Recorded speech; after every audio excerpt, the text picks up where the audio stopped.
साहब हमेशा कहा करते थे, इंसान को स्वार्थी नहीं होना चाहिए। अपने पास जो कुछ है उसे जरूरतमंदों में बांट देना चाहिए। अगर हम औरों को खुश रखेंगे तो स्वयं भी खुश होंगे और ईश्वर के दरबार में सम्मान पाएंगे। उन्होंने अपनी इस कहनी को करने कर दिखाया जब वो अपनी मंडली सहित थरपाकर की पंचायत की आमंत्रण पर वहां भजन कीर्तन करने गए। सुबह की अमृत बेला में अपनी सुमधुर आवाज में जब ईश्वर की आराधना शुरू की,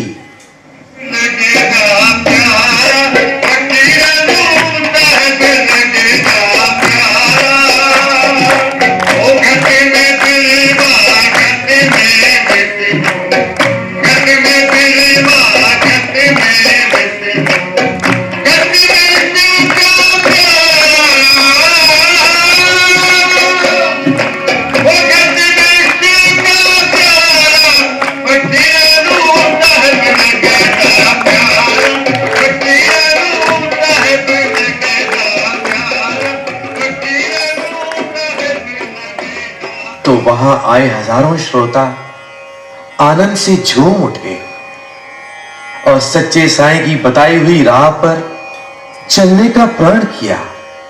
सच्चे साईं ने वहां आए जरूरतमंदों की मांगे पूरी की और शाम के समय अपने प्यारे शिष्य भाई रामन को, जो हमेशा साईं की सेवा में समर्पित साईं के साथ रहा करता था, जो न केवल उनका सेवाधारी था किंतु भक्ति में भी साईं के साथ साथ भजन किया करता था, उसे गायन, सुर और संगीत का भी अच्छा ज्ञान था और बीच बीच में भक्ति में आए हुए भक्तों का मनोरंजन भी किया करता था।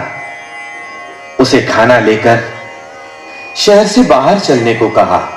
पहले तो उन्हें हर तरफ रेत ही रेत नजर आई, फिर एक ऐसी जगह आई जहां कांटेदार झाड़ियां थीं।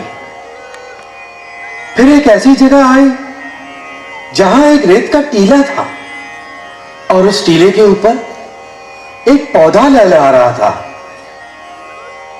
अचानक वो पौधा गिर पड़ा, रेत का टीला फटा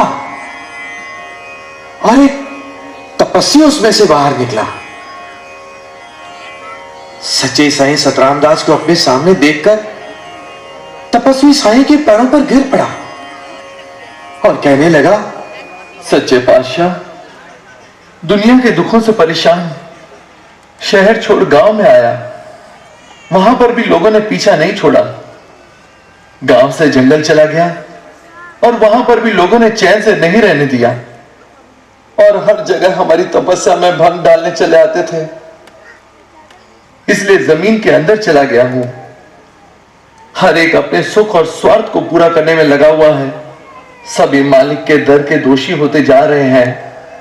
हम तो डर कर टीले के अंदर समा गए। उसकी बात सुनकर सच्चे साईं मुस्कुराए और कहा, दुनिया छोड़कर भाग जाना संत धर्म नहीं कहलाता। संत का काम है दूसरों को सुख देना, उन्हें अच्छाई की ओर ले जाना, दीन दुखियों की सुध लेना। आप तो स्वयं कह रहे हैं कि दुनिया दुखियारी है।